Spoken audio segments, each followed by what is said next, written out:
Update क्यों पे आमा के टंडो जाम खां जिते एचआरजेडीओ न्यूज़ जे रिपोर्टर मुनसिफ अहमद टालपुर मुताबिक़ ओजीडीसीएल जे किन रॉयल फील्ड में वर्क ऑर्डर तहत कम कंदड़ कच्चन मुलाज़िमन पारां पक्को करण लाइ गुलाम रज़ा कलेरी, जौहर कलेरी, सादिक खट्टी ऐं ॿियनि जी अॻवानी में किनर एलपीजी प्लांट जे मेन गेट ते धरणो हणी एहतजाजी मुज़ाहिरो कयो वियो।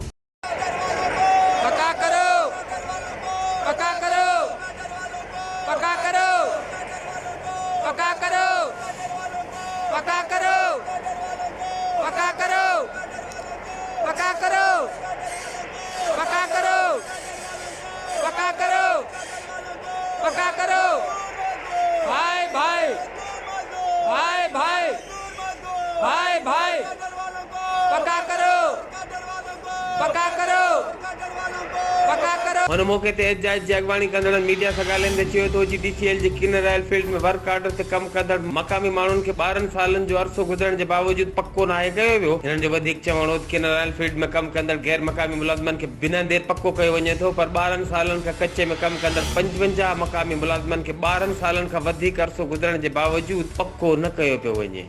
इन्हनि जो वधीक चवण हो ज़ुल्म जी इंतहा आहे। किनर रॉयल फील्ड में रोज़ानो करोड़ रुपयनि जो तेल ऐं गैस हासिल करण बावजूद वर्क ऑर्डर ते कम कंदड़ मक़ामी मुलाज़िमनि खे सिर्फ़ 300 रुपया ॾियारी ॾिनी वञे थी, जंहिंमां हू पंहिंजे ख़ानदान जो पेट गुज़र बि नथा करे सघनि। हिननि जो वधीक चवण हो मक़ामी चूंडियल नुमाइंदनि पारां इन मसइले ते इंतिज़ामिया सां बार ॻाल्हाइण बावजूद ओजीडीसीएल इंतिज़ामिया मसलसल ॾटा ॾेई रही आहे।